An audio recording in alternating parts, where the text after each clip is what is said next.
ಇನ್ನು ಆಹಾರ ಇಲಾಖೆಯಿಂದ ಅಬ್ದುಲ್ ರಜಾಕ್ಗೆ ಬುಲಾವ್. ಬೆಳಗ್ಗೆ 11 ಗಂಟೆಗೆ ವಿಚಾರಣೆಗೆ ಹಾಜರಾಗಲಿಕ್ಕೆ ಅಬ್ದುಲ್ ರಜಾಕ್ಗೆ ಸೂಚನೆಯನ್ನು ಕೊಡಲಾಗಿದೆ. ಎಲ್ಲಿಂದ ಮಾಂಸವನ್ನು ತರಲಾಗಿದೆ, ಮಾಂಸ ತಂದು ಎಷ್ಟು ದಿನ ಆಗಿದೆ, ಬಿಸ್ನೆಸ್ಗೆ ಸಂಬಂಧಪಟ್ಟಂತಹ ಏನೆಲ್ಲ ಲೈಸೆನ್ಸ್ ಇದೆ ಎನ್ನುವಂತಹ ಮಾಹಿತಿ ಕೇಳಿದ್ದಾರೆ. ಮತ್ತಷ್ಟು ಮಾಹಿತಿಯನ್ನು ಪಡೆಯಲಿದ್ದಾರೆ ಆಹಾರ ಇಲಾಖೆಯ ಅಧಿಕಾರಿಗಳು. ನಿನ್ನೆ ಅಬ್ದುಲ್ ರಜಾಕ್ ಕೂಡ ಘಟನಾ ಸ್ಥಳದಲ್ಲಿದ್ದರು. ಆ ಕಡೆಯಿಂದ ಇಬ್ಬರು, ಈ ಕಡೆಯಿಂದ ಇಬ್ಬರ ಮೇಲೆ ಈಗ ಅರೆಸ್ಟ್ ಮಾಡಿರುವಂತಹದ್ದು, ವಿಚಾರಣೆಯನ್ನು ನಡೆಸ್ತಾ ಇರುವಂಥದ್ದು.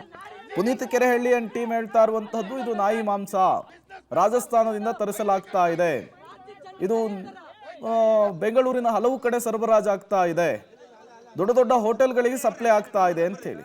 ಅದಕ್ಕೆ ಅವರು ಹೇಳ್ತಾ ಇರುವಂತಹದ್ದು ಅಬ್ದುಲ್ ರಜಾಕ್ ಕಡೆಯವರು, ಇಲ್ಲ ಪುನೀತ್ ಕೆರೆಹಳ್ಳಿ ನಮಗೆ ದುಡ್ಡನ್ನು ಕೇಳಿದ್ರು, ಕೊಡ್ಲಿಲ್ಲ ಅಂದ್ರೆ ಈ ರೀತಿ ನಾವು ಪ್ರತಿಭಟನೆ ಮಾಡೋದಾಗಿ, ಕಿತಾಪತಿ ಮಾಡೋದಾಗಿ ಹೇಳ್ತೀವಿ ಅಂತ ಹೇಳಿದ್ರು. ಇದೆಲ್ಲವೂ ಕೂಡ ಡ್ರಾಮಾ ಅಂತ ಹೇಳ್ತಾ ಇದ್ರು.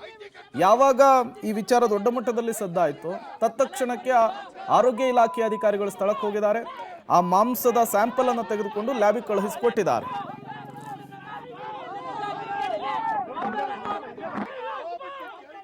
ಮತ್ತಷ್ಟು ಡೀಟೇಲ್ಸ್ ಅನ್ನು ಕೊಡ್ತಾರೆ ನಮ್ಮ ಪ್ರತಿನಿಧಿ ಮಾದೇಶ್ ಅನಿಕಲ್, ನೇರ ಸಂಪರ್ಕದಲ್ಲಿಯೇ ಇದ್ದಾರೆ.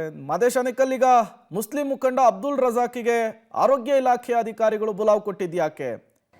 ಪ್ರೇಮ್ ಕುಮಾರ್, ಈಗ ಅಂದ್ರೆ ನಿನ್ನೆ ಏನು ವಶಕ್ಕೆ ಪಡೆದುಕೊಂಡಿದ್ದಾರೆ ಮಾಂಸ, ಅಂದ್ರೆ ರಾಜಸ್ಥಾನದಿಂದ ಏನು ಟನ್ಗಟ್ಟಲೆ ಮಾಂಸ ಬಂತು ಅದನ್ನ ಸಂಪೂರ್ಣವಾಗಿ ವಶಕ್ಕೆ ಪಡೆದುಕೊಂಡು ಫ್ರೀಸರ್ ಅಲ್ಲಿ ಇಟ್ಟಿರುವಂತದ್ದು. ಈ ಮಾಂಸಕ್ಕೆ ಸಂಬಂಧಪಟ್ಟಂತೆ ಹಲವು ರೀತಿಯಾಗಿ ಮಾಹಿತಿಯನ್ನ ಪಡಿಬೇಕಾಗಿದೆ. ಅಂದ್ರೆ ಅಲ್ಲಿ ನೋಡಿದ ಕೂಡಲೇ ಅದು ಹೈಜಿನಿಕ್ ಇಲ್ಲ ಅನ್ನುವ ತರದ ಮಾಹಿತಿಯನ್ನ ಆರೋಗ್ಯ ಅಧಿಕಾರಿಗಳೇನೆ ರಾತ್ರಿ ಮಾತನಾಡುವಂತ ಸಂದರ್ಭದಲ್ಲಿ ಹೇಳಿದ್ರು.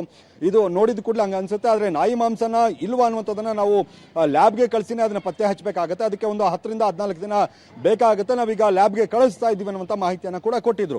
ಇವತ್ತು ಏನು ರಜಾಕ್ ಇದ್ದಾರೆ, ರಜಾಕ್ ಅವರಿಂದ ಮಾಹಿತಿಯನ್ನ ಪಡೆಯುವಂತದ್ದೇನಂದ್ರೆ ಲೈಸೆನ್ಸ್ ಯಾವುದು, ಎಲ್ಲಿಂದ ಲೈಸೆನ್ಸ್ ಅನ್ನ ಪಡೆದುಕೊಂಡಿದ್ರಿ, ಹಾಗೆ ಯಾಕೆ ನೀವು ರಾಜಸ್ಥಾನದಿಂದಲೇ ಮಾಂಸವನ್ನ ಇಲ್ಲಿಗೆ ಆಮದು ಮಾಡಿಕೊಳ್ತಾ ಇದ್ದೀರಿ ಅನ್ನುವಂಥ ಮಾಹಿತಿಯನ್ನು ಕೂಡ ಪಡಿಬೇಕಾಗತ್ತೆ.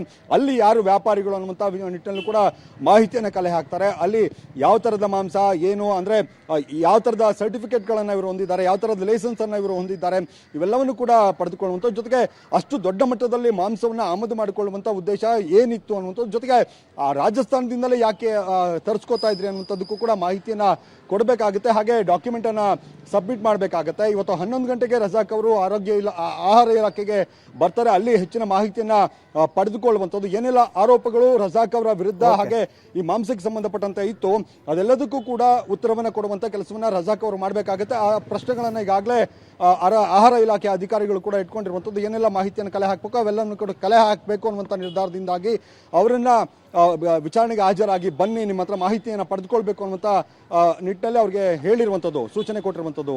ಪ್ರೇಮ್ ಕುಮಾರ್, ಥ್ಯಾಂಕ್ ಯು ಮಾದೇಶ್ ಅನಿಕಲ್ ತಮ್ಮೆಲ್ಲ ಮಾಹಿತಿಗಾಗಿ.